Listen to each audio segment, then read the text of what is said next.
I found a tag right here on the battle cage, and the only thing I can see is 1208. It's really faded really bad. I don't know, maybe I can try to...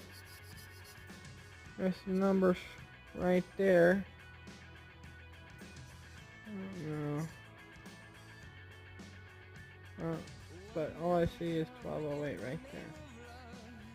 Hopefully there's information that's stamped into the metal and not like this. I have no way to read that. I mean, maybe I take some a cloth or something, Scotch Brite, and scratch it up and see if that helps.